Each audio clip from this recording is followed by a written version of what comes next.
ଖୋଲିଲା ହୀରାକୁଦ ଡ୍ୟାମ୍ ନିଷ୍କାସିତ ହେଉଛି ବର୍ଷର ପ୍ରଥମ ବନ୍ୟା ଜଳ।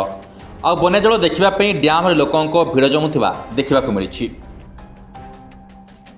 ତେବେ ପ୍ରଥମ ପର୍ଯ୍ୟାୟରେ ମୋଟ 7ଟି ଗେଟ୍ ଖୋଲାଯାଇଛି। ହୀରାକୁଦ ଗେଟ୍ ଖୋଲିବା ପରେ 7ଟି ଜିଲ୍ଲାକୁ ସତର୍କତା ଜାରି କରିଛନ୍ତି ଏସ୍ଆର୍ସି। ବନ୍ୟା ଜଳ ନିଷ୍କାସନ ହୋଇଥିବାରୁ ଲୋକଙ୍କୁ ସଚେତନ କରାଇବା ପାଇଁ ଜିଲ୍ଲାପାଳମାନଙ୍କୁ ମଧ୍ୟ ନିର୍ଦ୍ଦେଶ ମିଳିଛି।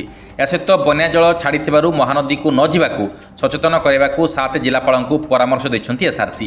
ଏନେଇ ସମ୍ବଲପୁର, ସୋନପୁର, ନୟାଗଡ଼, ପୁରୀ, କଟକ, ଜଗତସିଂହପୁର ଓ କେନ୍ଦ୍ରାପଡ଼ା ଜିଲ୍ଲାପାଳମାନଙ୍କୁ ସତର୍କତା ଜାରି କରାଯାଇଛି। ସୂଚନା ଅନୁସାରେ ପ୍ରଥମ ପର୍ଯ୍ୟାୟରେ ହୀରାକୁଦ ଡ୍ୟାମ୍ର 7ଟି ଗେଟ୍ ଖୋଲାଯାଇଛି। ପରମ୍ପରା ଅନୁଯାୟୀ ପୂଜାର୍ଚ୍ଚନା ପରେ ପ୍ରଥମେ ଡ୍ୟାମ୍ର ବାମ ପାର୍ଶ୍ୱର 7 ନମ୍ବର ସୁଇସ୍ ଗେଟ୍ ଖୋଲାଯାଇଥିଲା। ପରେ ଆଉ 6ଟି ଗେଟ୍ ଖୋଲାଯାଇଥିଲା। ଏବେ ବାମ ପାର୍ଶ୍ୱର 5ଟି ଓ ଦକ୍ଷିଣ ପାର୍ଶ୍ୱର 2ଟି ଗେଟ୍ ଦେଇ ବନ୍ୟା ଜଳ ନିଷ୍କାସିତ ହେଉଛି। ତେବେ ପ୍ରଥମ ପର୍ଯ୍ୟାୟରେ 7ଟି ଗେଟ୍ ଖୋଲାଯାଇଥିବା ବେଳେ ଆହୁରି 13ଟି ଗେଟ୍ 2ଟି ପର୍ଯ୍ୟାୟରେ ଖୋଲାଯିବ।